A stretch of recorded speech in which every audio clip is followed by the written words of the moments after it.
Dios les bendiga, hermanas. Estoy muy emocionada de estar aquí con ustedes. Mi nombre es Itzel Celestino y estoy aquí para compartir con ustedes día 3 de nuestro estudio bíblico. Estamos en nuestra primera semana y estamos haciendo este estudio bíblico del libro que se titula El alma estable. Y esta semana se enfoca en el versículo Juan 15, 1 al 3. Y ya en el día 1 y en el día 2 ya estudiamos la primera parte, cuál era yo soy la vid verdadera, ¿verdad? Y ahora nos vamos a mover en la siguiente parte que dice, mi padre es el labrador, ¿ok? Y haciendo en este estudio, mi corazón fue tocado mucho porque me puse de verdad a pensar qué es un padre y qué es un labrador en nuestras vidas, ¿verdad? Pero antes de empezar esto, hay que hacer una oración muy rápidamente y les invito que en donde quiera que ustedes estén, si me pueden orar conmigo. Señor, te doy muchas gracias por el privilegio que nos has dado, Señor, de estar aquí. Te pido, Señor, que cada persona que escuche este devocional, esta palabra, este estudio, Señor, que sea de gran bendición hacia sus vidas, Señor. Te damos gracias, Señor, porque aunque estamos lejos y no estamos juntos, pero podemos tomar de tu palabra, podemos tomar algo que tú has hecho para nosotros para escuchar, Señor. Entonces te damos las gracias por eso. En tu nombre oramos. Amén. Amén. Ok, entonces, al empezar este devocional o este estudio, les invitamos que lean el versículo, que lean Juan 15, 1 al 3, ¿verdad? Y les dije ya que nos vamos a enfocar en la parte que dice, mi padre es el labrador, ¿verdad? Y en el principio nos empieza a hablar de la vida de la hermana que escribe este libro y ella dice que en su familia, sus abuelos les gustaba mucho estar en su jardín y ella empezaba a ver qué amor ellos tenían hacia lo que ellos estaban creciendo, ¿verdad? Y aquí podemos ver en el versículo 15, ¿verdad? Que cuando Jesús afirma que Él es el vid, Él afirma que el Padre es el labrador, ¿verdad? Y podemos empezar a ver esto, nos lleva a Génesis, en el principio de la Biblia, nos habla cuando Dios crea la creación, crea la tierra, todo lo hace por voz, todo lo hace por su decir. Pero en Génesis 2:8 nos dice, después el Señor Dios plantó, ¿ok? Plantó un huerto en Edén. Y ahí no nos dice Él habló, Él crió, sino Él dice Él plantó, o sea, con sus, no sabemos sus manos físicas, pero Él plantó, Él hizo, ¿verdad? Y imagínense, Él plantó y Él estaba haciendo este jardín. Lo estaba haciendo perfecto para Adán y Eva, ¿verdad? Imagínense qué belleza. Él pensando, voy a poner un árbol aquí, voy a poner estas frutas aquí, estas flores allá. En su perfecta creación, Él ya estaba criando todo, ¿verdad? Y que no, en ese tiempo, Él estaba pensando en usted y en mí. Qué belleza yo voy a hacer, qué creación yo estoy haciendo. Si Él tomó un tiempo en hacer eso, que no tomó en el tiempo de crear algo maravilloso para nosotras, ¿verdad? Y luego nos empezamos a mover un poquito en el estudio que dice, Dios es el labrador divino, ¿verdad? Y muchas veces lo vemos en la escritura que habla de eso.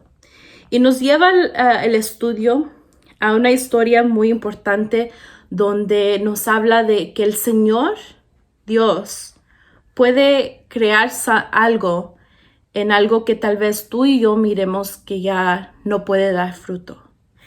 Y miramos eso en Números 17, ¿verdad? 16 y 17, donde está la historia de Coré, donde él está contra el liderazgo de Moisés y Aarón.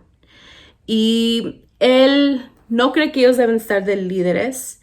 Y el Señor les pide que hagan algo que vamos a enfocarnos en, ¿verdad?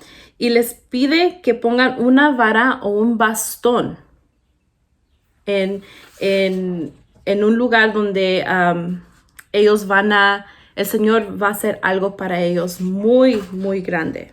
Entonces, como les estaba diciendo, Él les pide que pongan una vara, ¿verdad? Que era un pedazo de madera seca. Ya estaba seca, ya no tenía la raíz, ya no podía dar fruto. Y les pide que pongan esa vara y cada de los 12 tribes pusiera su vara. Y les pide que tomen el siguiente día y él va a hacer algo para mostrar quién iba a ser el líder y quién fue el que el Señor llamaba el líder, ¿verdad? Entonces, si abren sus Biblias en Números 16 y 17, estamos viendo la historia que entonces Dios les dice que pongan su vara y él va a mostrar quién fue el líder que él quería y él había llamado a ser el líder, ¿verdad? Entonces, si pueden abrir sus Biblias a Números 17, versículo 8, ¿ok?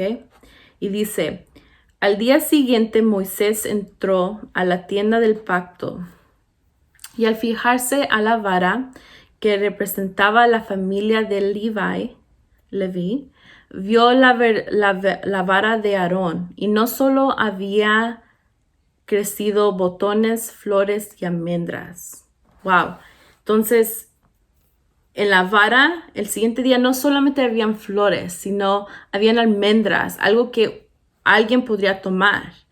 Y eso fue más de lo que ellos se podían imaginar, ¿verdad? Y nos hace aquí unas preguntas. ¿Qué hizo Dios, verdad? En estos versículos. Porque sabemos que fue más de lo que ellos esperaban. ¿Qué podría significar para ti que Dios es el labrador haciendo flores crecer en madera seca? ¿Qué Él está haciendo en su vida de usted en este momento? Pónganse a pensar y escríbenlo en su escritura. ¿Qué es algo que Él está haciendo crecer, florecer, donde en parte de mi vida yo pensaba que ya no iba a crecer algo? ¿Qué el Señor está haciendo en su vida? Y aquí nos hace una promesa el Señor también, ¿verdad? En áreas de nuestras vidas, en cosas que estén pasando, el Señor puede hacer cosas crecer, puede hacer cosas florecer más de lo que tú puedes imaginar, ¿verdad? Ahora, aquí llega la siguiente. ¿Ha habido algunos momentos en tu vida en que otros dudan de tu capacidad y derechos de que Dios te ha llamado? Entonces, ¿ha habido momentos en tu vida donde otros no creen que tú deberías estar en una posición, en un ministerio? Pónganse a pensar en eso, ¿verdad? Y Él nos pide que escribamos esa experiencia y cómo te sientes, cómo te hizo sentir.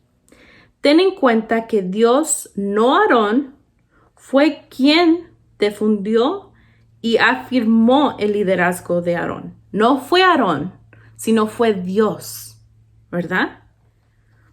¿Cómo podría Dios querer usar un fruto de tu vida, ¿verdad? Y luego nos dice en cosas que Él nos ha afirmado que ya ha hecho para ti. Entonces ahí escriban, si el Señor ya ha llamado y ha firmado algo en su vida, ¿qué no es más de lo que Él nos ha prometido aquí? Que ya eso ya ha llamado y el Señor va a seguir creciendo en eso. Y vamos a leer entonces a Juan 13, 34 al 35. Y la palabra de Dios dice así.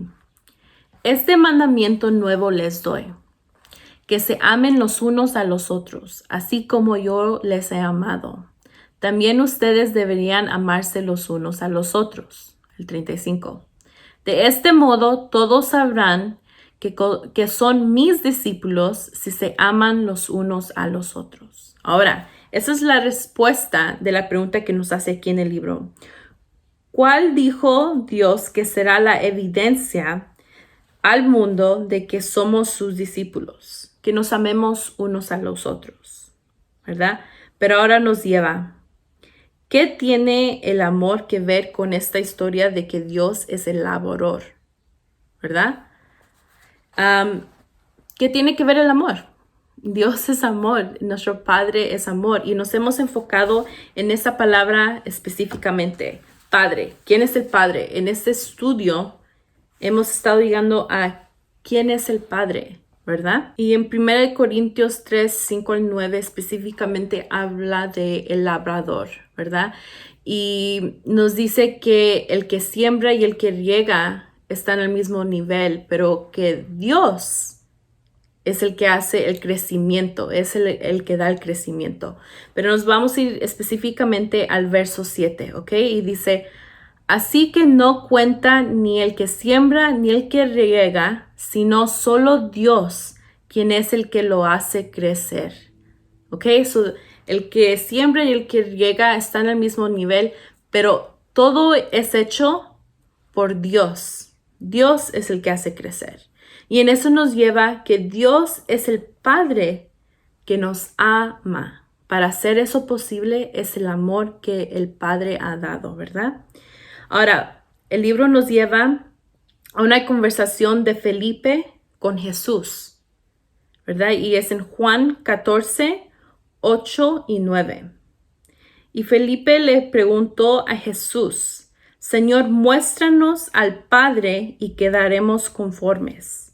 Jesús le respondió, Felipe, he estado con ustedes todo este tiempo y todavía no sabes quién soy.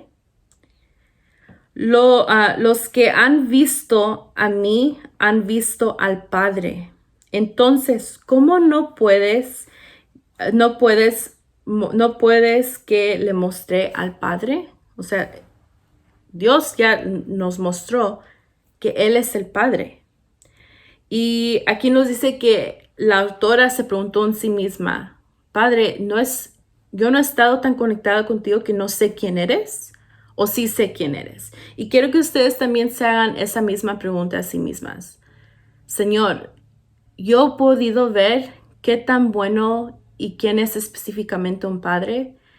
Y nos lleva a poner 5 cosas que nosotras sabemos de nuestro Padre. ¿Qué Dios ha hecho para ustedes que ustedes saben?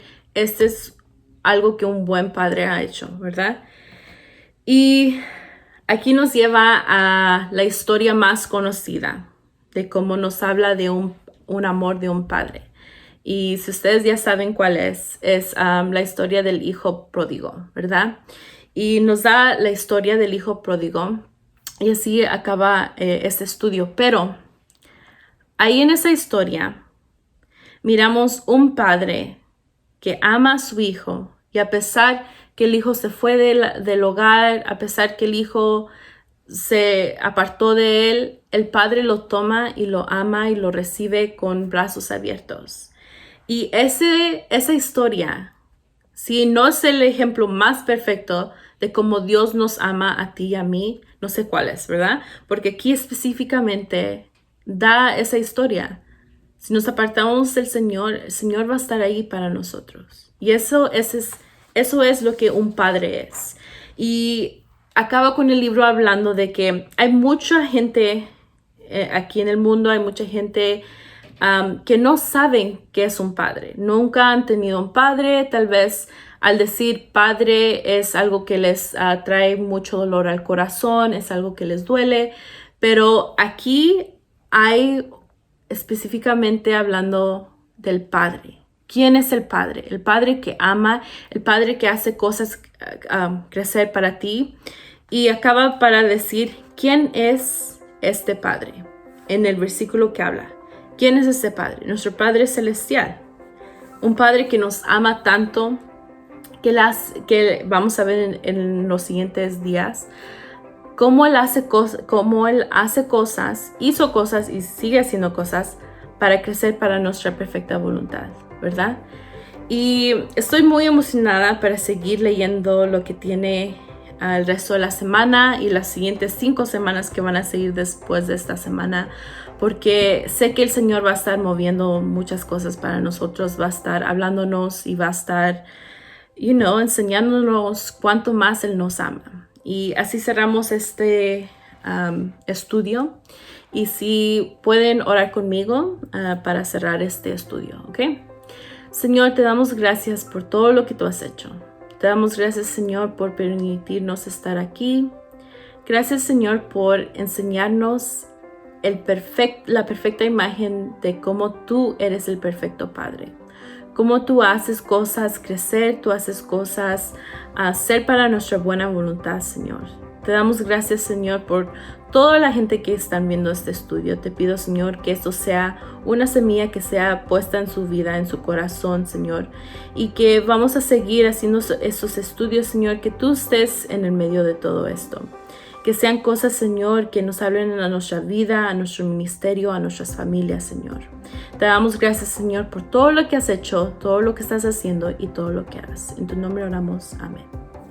Ok, hermanas, Dios les bendiga. Las amo mucho y las miro en la siguiente. Bye.